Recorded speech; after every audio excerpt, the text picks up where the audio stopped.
This is called hyperbaric oxygen therapy. So hyperbaric oxygen therapy మీరు గూగుల్లో search చేస్తే హెచ్బిఓటి అని వస్తుంది. ఇది యూజువల్ గా అయితే ఫారెన్ లో చాలా ఫేమస్, మన ఇండియా కంటే కూడా అబ్రాడ్ లో చాలా ఫేమస్. ఎందుకు ఫేమస్ అంటే మైకల్ జాక్సన్ దగ్గర నుంచి మీరు చూసుకుంటే those are working on longevity for better life, వాళ్ళు హైపర్బారిక్ ఎక్కువ వాడతారు. In the sense celebrities, Hollywood Bollywood celebrities ఎవరైనా సరే they know about this chamber, they have taken treatment sessions in this channel. 2 రోజులు యంగ్ ఉండేలాగా సహాయపడుతుంది. This is age reversal.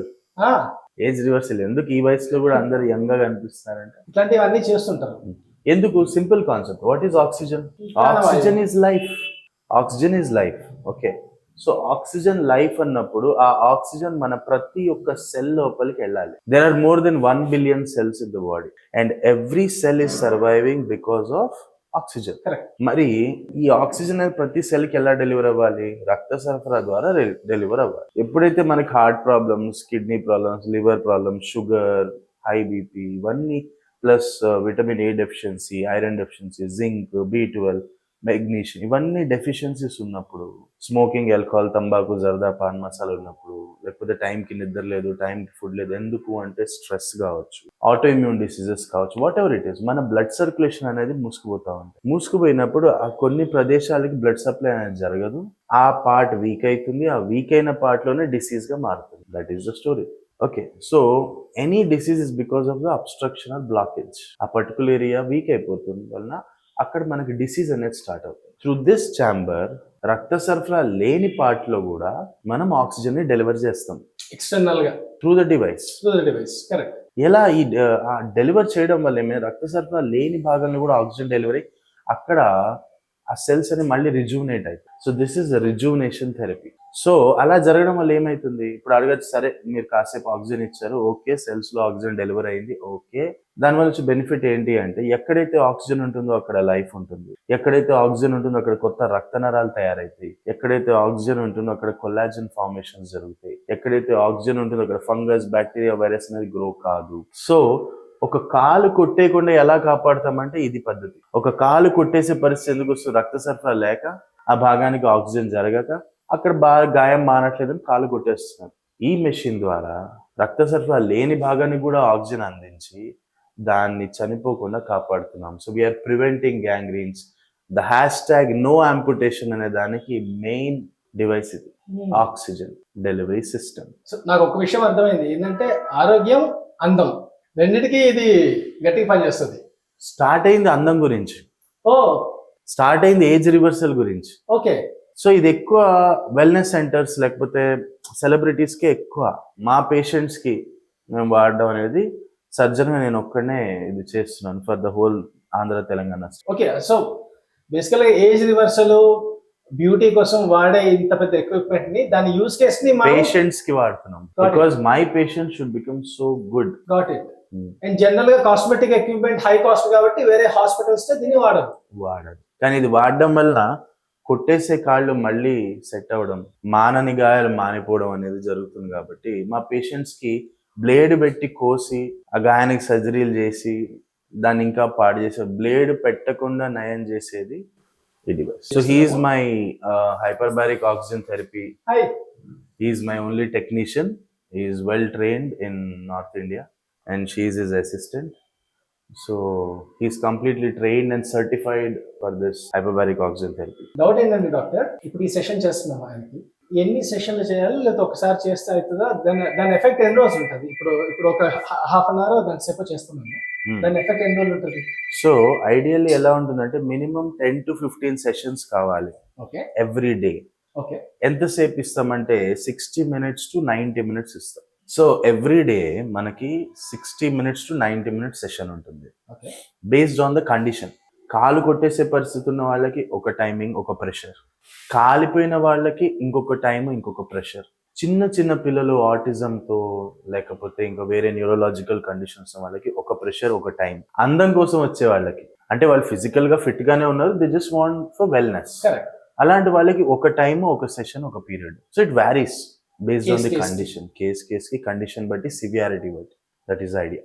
So ఎప్పుడైతే 1.5 hours oxygen నీ బాడీలోకి వెళ్తుందో, ప్రెషర్తో ఆక్సిజన్ నీ బాడీలోకి డెలివర్ అవుతుందో, రక్త సరఫరా లేని భాగంలో కూడా ఆక్సిజన్ వెళ్తుంది. That is the concept.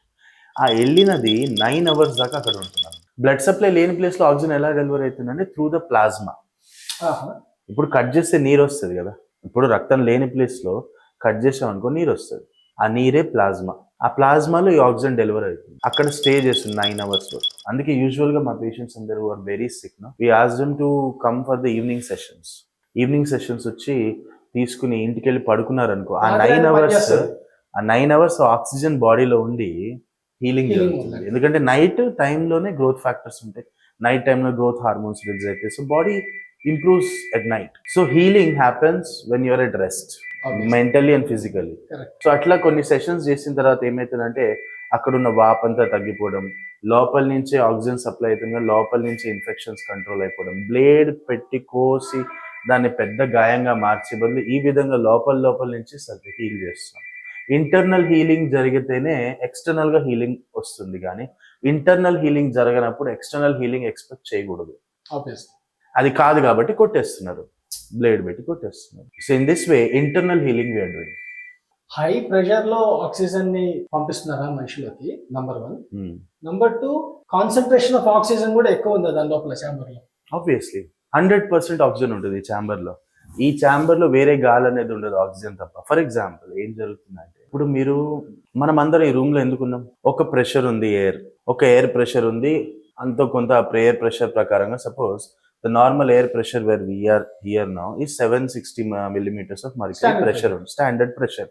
ఆ 760 millimeters మర్క్యూరీ ప్రెషర్ ఉన్నప్పుడు ఇన్ని రకమైన గ్యాసెస్ ఈ ఎయిర్ లో ఉండిపోతాయి, దాంట్లో ఆక్సిజన్ అనేది 20% లో ఉంటుంది. ఎప్పుడైతే మనం సముద్రం తీరాన్ని వెళ్ళిపోతామో, సముద్రం నుంచి కొండల వైపు వెళ్ళిపోతాం, అంటే అబౌవ్ హై ఆల్టిట్యూడ్స్కి వెళ్ళిన లదాఖ్ అలాంటి ప్లేసెస్ కి మనం వెళ్ళినప్పుడు ఏమైతుందంటే అక్కడ ఎయిర్ ప్రెషర్ అనేది తగ్గిపోతా ఉంటుంది. ఎయిర్ ప్రెషర్ తగ్గిపోయేసరికి ఆక్సిజన్ కాన్సన్ట్రేషన్ కూడా తగ్గిపోతుంది. అందుకే చాలా మందికి ఆయాసపడతారు, బ్రెత్ ఇష్యూస్. ఆక్సిజన్ కాన్సన్ ఎంత పడి 5-6% పడిపోతుంది. Got it. Now what happens when you go submarine, deep sea diving. ఇది కూడా సబ్మెరైన్ లాగే ఉంది మెషిన్ ఇది. సో డీప్ సీ అదే కాన్సెప్ట్ అదే.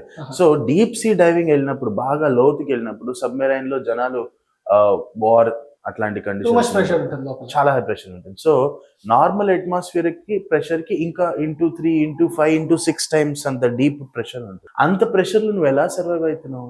అన్ని రకమైన గాలి పీల్చవు, కేవలం ఆక్సిజన్ పీలుస్తావు. అందుకే మీరు సబ్మెరైన్ లో ఉంచేసే పీపుల్ ఎవరైతే ఉంటారో, నేవీ వాళ్ళందరూ, వాళ్ళ ఫిజిక్స్ చూడండి. They are so fair skin, they are so healthy, they are so strong build. ఎందుకంటే వాళ్ళ బాడీలో అణువులో ఆక్సిజన్ నిండిపోయి ఉంటుంది. అదే కాన్సెప్ట్ లో ఇప్పుడు మన పేషెంట్స్ కూడా ఆక్సిజన్ డెలివర్ అవ్వాలి హై ప్రెషర్ లో. సో నార్మల్ అట్మాస్ఫియర్ ప్రెషర్ కి, ఈ లోపల ఉండే అట్మాస్ఫియర్ ప్రెషర్ కి 3 times ఉంటుంది. ఇక్కడ మీరు గమనిస్తే 1.5, 1, 2, 2.5, 3, 3.5, 4, ఈవెన్ 580 అట్మాస్ఫియర్. అంటే 760 millimeters mercury into 5 into 3 based on the condition. Right. అంత హై ప్రెషర్ లో అక్కడ ఆక్సిజన్ ఎంత 100% ఆక్సిజన్. సో ఆ 1 hour ఒక సబ్మెరైన్ లో ఉన్నట్టు ఉంటుంది. మరి లోపల మనకి ఏమైనా తెలుస్తుందా అంటే, పేషెంట్ చూడండి హ్యాపీగా పడుకున్నాడు, టీవీ చూస్తున్నాడు, రిలాక్స్ గా అయి మాట్లాడుతున్నాడు. కదే చూస్తున్నా.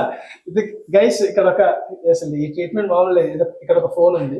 ఈ ఫోన్ లో ఇక్కడ ఉన్న టెక్నీషియన్, డాక్టర్ లోపల ఉన్న పేషెంట్ తో మాట్లాడుతుంటారు. సునాయ్ గారా, जो मैं बोल रहा हूँ सुनाई दे रहा आपको? Okay super. ఇట్లా మాడతారు అన్నమాట డాక్టర్ గాని, ఇక్కడ ఉన్న టెక్నీషియన్ గాని. ఈ ఫోన్ లో మాడితే లోపల ఆయనతో మాట్లాడచ్చు అనమాట. ఆయన ఏదైనా చెప్తే మనకి ఇక్కడ వినిపిస్తుంది. ఒకవేళ ఆయనకి ఏదైనా మంచిగా అనిపించకపోయినా, లేకపోతే ఒకసారి బయటికి రావాలన్నా, ఏమైనా ఉన్నా ఇక్కడ డాక్టర్ తో మాడతారు అన్నమాట. ఇది ఫోన్. ఇవన్నీ సబ్మెరైన్ లో ఉన్న కంట్రోల్స్ లాగే ఉన్నాయి. అన్నిటికంటే ఇంపార్టెంట్, ఇందాక నేను వచ్చినప్పుడు ఇక్కడ బెండప్పర ఆర్ఎంపి సినిమా ఆడుతుంది టీవీ. ఇక్కడ ఒక టీవీ కూడా ఉన్నది. సో ఆ లోపల కూర్చొని లోపల సౌండ్ సిస్టమ్ కూడా ఉంటుంది అనమాట. సో గంట సేపు ఉండాలంటే మరి ఈధర్ నిద్ర అవ్వాలా లేకపోతే ఏదైనా చేయాలి కదా. సో అట్లా టీవీ వచ్చింది డాక్టర్.